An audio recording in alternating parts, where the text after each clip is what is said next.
A near-death experience is something that is sometimes talked about here in the real world, but how can it benefit your role-playing game?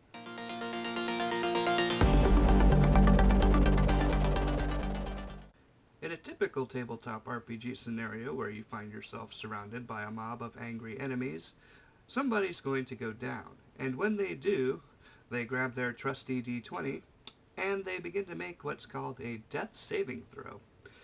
The problem with that is when it gets around to their turn, generally this is what happens. Oh, I'm going to make my death saving throw. I passed. Your turn. The problem with that scenario is that player is now completely out of the narrative of the combat, and I think that they're really forsaking a really good opportunity for some excellent roleplay. In the setting of your fantasy game, think about what getting knocked to 0 hit points actually is.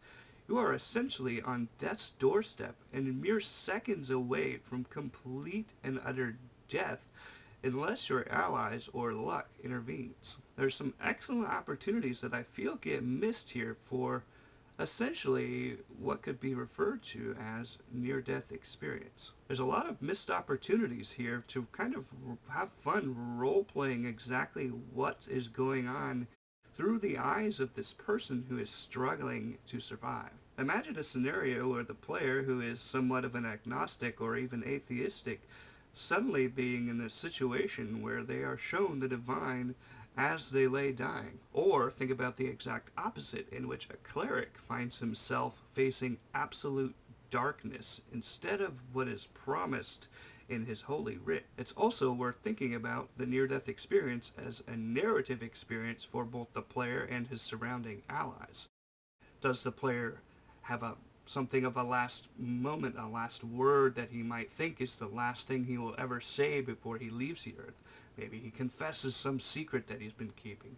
Maybe he says something that doesn't make sense or is something of a portent, or he sees a vision of something that's to come as he lays dying. Maybe his ally has to look over him as the blood pools underneath him, thinking it's utterly hopeless, but trying anyway. If you imagine it as something like in a war movie where the character gets wounded and they're definitely taken out of the battle, at least for that moment, by the sheer force of violence that's been inflicted upon them, thinking about that helps to change the narrative for the better. One thing that I like to do during these moments of near-death experiences for the player is to allow them to narrate possibly a flashback, a happy moment in their life, or they're in a situation where they're surrounded by dead loved ones, or in something of a paradise, like an intermediary point between reality and the afterlife, and they almost don't want to leave, and when they fail their death saving throw, they're drawn closer to what they perceive as paradise, and when they succeed in their death saving throw, they're actually painfully brought back to reality for a fleeting moment. This also helps your players come up with some impromptu backstory for their characters.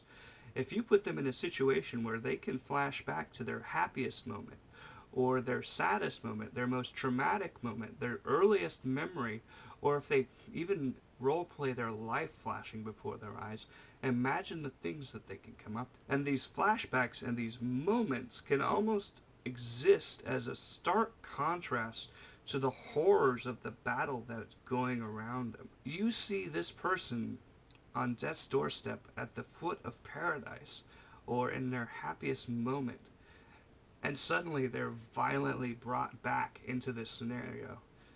Think about what that does for the narrative and for their character. Not to say it has to happen every time, but when a character gets knocked down to 0 hit points, there should be somewhat of a moment of narrative reflection to allow them to think about something else, or throw in a bit of a backstory, or let them have a last word, even if it really isn't their last. Alternatively, you could have your player characters actually be conscious as they get closer and closer to death. Think of it as something of they're bleeding out, but they're still awake, but they can't really fight type of thing. Think about the things that are going through their minds, maybe what their friends are thinking and doing to try and desperately save their lives. maybe the warm feeling that's going over their body as the blood loss starts to take hold, and they can see the little pinpricks of light in their vision as they sort of get closer and closer to death's doorstep. And it just offers another dynamic. It lets the players take a moment to do more than just roll a die. But those were just a few thoughts I had on the topic. Do you have any ideas for near-death experience? Have you ever used near-death experiences in your games? If you did, comment below and let me know. And as always, I'll see you again soon.